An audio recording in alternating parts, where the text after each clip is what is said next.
Hello बच्चों, कैसे हो आप सभी। आज हम एक्सरसाइज 1.4 करने वाले हैं। ठीक है, रियल नंबर्स का ये हमारा चैप्टर नंबर 1 का लास्ट एक्सरसाइज है। ठीक है, और अब ये बार बार बताने की जरूरत नहीं है। अगर आपको कोई पहले वाले टॉपिक्स में डाउट है तो हम वीडियो ऑलरेडी बना चुके हैं उन पे।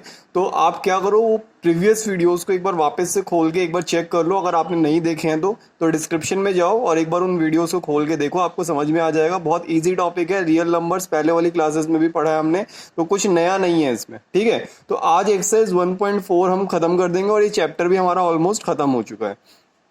तो जो लास्ट टॉपिक है वो हमारा क्या है, टर्मिनेटिंग और नॉन टर्मिनेटिंग नंबर्स। ठीक है, एक थ्योरम दी हुई है एनसीईआरटी बुक के अंदर।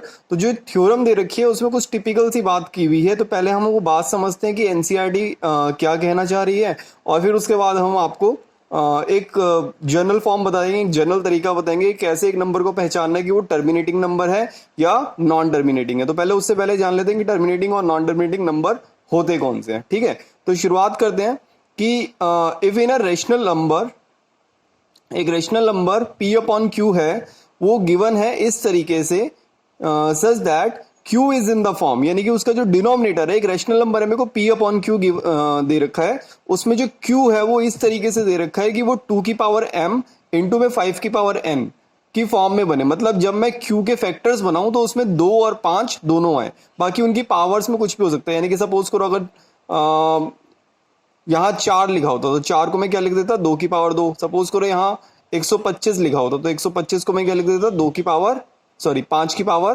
3, है ना। तो यानी कि उस हिसाब से आता 2 की पावर 3 इंटू में 5 की पावर 3। तो ये कह रहा है कि अगर कोई भी रेशनल नंबर जिसके डिनोमिनेटर को जब आप फैक्टराइज करो तो आपका 2 की पावर m इंटू में 5 की पावर n बन जाए, तो वो नंबर मेरा क्या है, टर्मिनेटिंग नंबर है। ठीक है, जहां पे आपकी जो पावर्स हैं ये कैसी होनी चाहिए, ये नॉन नेगेटिव पावर होनी चाहिए। ठीक है, ये जो पावर आ रही है मेरी नॉन नेगेटिव, यानी कि नेगेटिव नंबर नहीं होना चाहिए पावर के अंदर। ठीक है, तो पहले ये फैक्ट को ना समझ लेते हैं इजिली। जैसे बोलता है एनसीईआरटी का ही क्वेश्चन है, 77 अपॉन 210 पूछ रहे कि टर्मिनेटिंग नंबर है या नहीं है। तो टर्मिनेटिंग ना बेसिकली अगर हिंदी में, अगर देसी भाषा में बात करें, तो वो नंबर जिसको मैं डिवाइड करूं, जैसे 1/5 की जब मैं डिवाइड करूंगा तो होगा क्या, एक अंदर रखा 5 बाहर रखा। ठीक है, अब डेसिमल लगाया, एक जीरो उतारा, है ना, 5 2 जा 10, ये कट गया। अब यानी कि 0.2 के बाद ये नंबर सॉल्व नहीं हो सकता। ठीक है, यानी कि अगर मैं अब 1/2 को सॉल्व करके देखूं तो एक अंदर 2 बाहर, डेसिमल लगाया, जीरो उतारा, 2 पंजे 10, इसके बाद ये सॉल्व नहीं हो सकता। यानी कि 0.5 के बाद इसमें और कोई रिपीटेशन और कोई नंबर नहीं आ रहा, तो ये नंबर यहीं पे क्या हो गया, कट गया, ब्रेक डाउन हो गया। तो वही नंबर जो कट गया, रुक गया, ब्रेक डाउन हो गया, यानी कि आगे नहीं बढ़ा, उस नंबर को हमने क्या बोला, terminating number. Whereas if we are talking about the non terminating number, तो वहां पे देखो अलग ही चीज हो रही है। 1/3 को डिवाइड करके देखना, आज रात भर भी बैठे रहोगे, डिवाइड करते रहोगे, कल सुबह हो जाएगी, मगर ये डिवाइड नहीं हो पाएगा पूरा। ठीक है, करके देख लेना बेशक। जैसे मैं डिवाइड करते हुए क्या कर रहा हूं, एक डेसिमल लगाया, जीरो उतारा, 3 3 जा 9। ठीक है, फिर 1 बचा, फिर उसके बाद जीरो उतारा, 3 3 जा 9, फिर 1 बचा, फिर 3 3 जा, फिर जीरो लगाया, फिर 3 3 जा 9, फिर 1, फिर जीरो उतारा, फिर 3 3 जा 9, और ये चलता रहेगा। ये आपके बच्चों के बच्चों के बच्चों के बच्चों तक चलता रहेगा इसका कैलकुलेशन, और ये खत्म नहीं होने वाला। ठीक है, तो वो नंबर, वो ऐसा नंबर जिसका डेसिमल एक्सपेंशन जब करते जाएं, यानी कि डेसिमल की फॉर्म में जब हम उसे लिखते जाएं, तो वो चलता जाए चलता जाए। ठीक है, नॉन रिपीटिंग वे में चलता जाए। ठीक है, रिपीटिंग और नॉन रिपीटिंग वे में वो चलता जाए, यानी कि अगर उसका कोई एंड नहीं हो रहा तो वो नॉन टर्मिनेटिंग नंबर है, अगर वो एंड हो गया तो वो टर्मिनेटिंग नंबर है। ठीक है, इजी है बात। अब इसको ना इन जनरल फॉर्म में अगर हम देखें, तो वो नंबर जिनके डिनोमिनेटर में 2 और 5 आ जाए, जब मैं उसके फैक्टर बनाऊं, तो वो मेरे कैसे नंबर्स होंगे, टर्मिनेटिंग नंबर होंगे। अदरवाइज वो नॉन टर्मिनेटिंग नंबर होंगे। जैसे अब मैं 125 की बात करूं, तो जब मैं 125 के फैक्टर बनाऊंगा तो क्या बनेंगे, 13/125 मेरा अगला क्वेश्चन था, एनसीईआरटी का ही क्वेश्चन है ये भी। तो ये 5 2 जा 5 जा 5 5 जा और 5 1 जा, यानी कि 5 की पावर क्या बना, 3 बना। अब एनसीईआरटी वाला कह रहे हैं कि आपको कुछ इस तरीके की फॉर्म बनानी है, 2 की पावर m इंटू में 5 की पावर m। तो कोई अलग नहीं करना इसमें, जैसे 5 की पावर 3 तो हो ही गया, यहाँ पे आ गया, ये आ गया मेरा 5 की पावर 3, है ना। अब 2 की पावर 3 जो है वो मैंने अपने आप ही मल्टीप्लाई और डिवाइड कर दिया ताकि मेरी इस तरीके की एक फॉर्म बन जाए। मैंने 2 की पावर 3 से किया है, आपका मन कर रहा था 2 की पावर 0 से करने का, तो 2 की पावर 0 से भी कर सकते थे, क्योंकि ये नॉन नेगेटिव नंबर होना चाहिए। तो 0 तो हो सकता है तब भी, तो नॉन नेगेटिव नंबर होना चाहिए, तो कैसा भी हो सकता था। तो मैं यहाँ पे 2 की पावर 0 अगर आपका मन कर रहा है तो 2 की पावर 0 से मल्टीप्लाई डिवाइड कर दो। 1 से कर रहा है तो 1 से कर दो, 2 से कर रहा है तो 2 से कर दो, 3 से कर रहा है तो 3 से कर दो।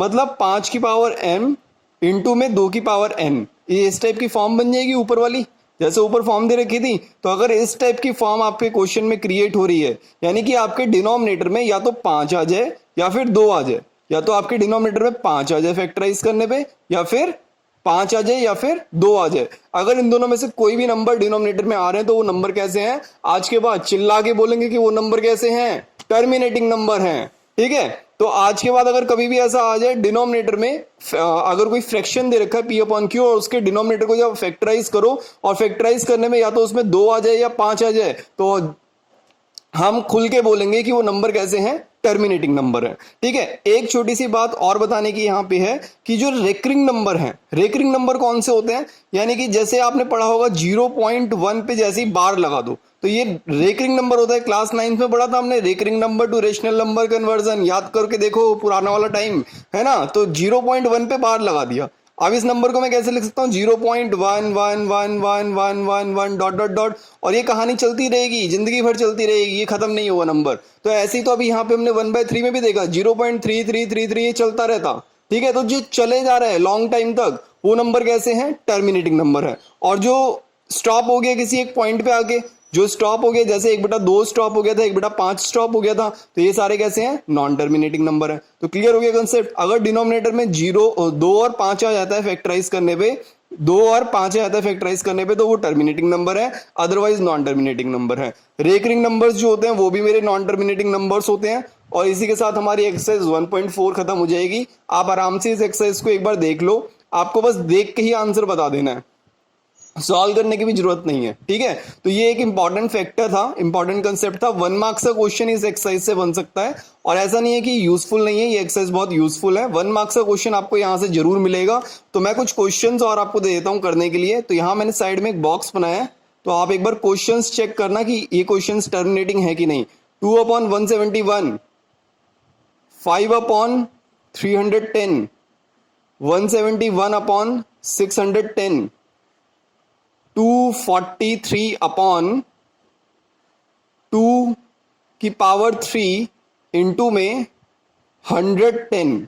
आपको इन सभी नंबर्स को बताना है कि ये टर्मिनेटिंग है या नॉन टर्मिनेटिंग नंबर है। ठीक है, और इसके साथ साथ एक्सरसाइज 1.4 कर लो, और इसके साथ हमारे चैप्टर 1 हमारा खत्म हो चुका है। और आपको अगर पिछली एक्सरसाइज में आपने नहीं देखी पिछली एक्सरसाइज, तो एक बार वापस से डिस्क्रिप्शन में जाओ, डिस्क्रिप्शन में आपको लिंक मिल जाएगा, और लिंक को आप खोल के वापस से प्रीवियस टॉपिक्स को चेक कर सकते हैं। और इसी के साथ हमारे चैप्टर नंबर 1 रियल नंबर खत्म हो गया बच्चों। ठीक है, ओके बाय, टेक केयर।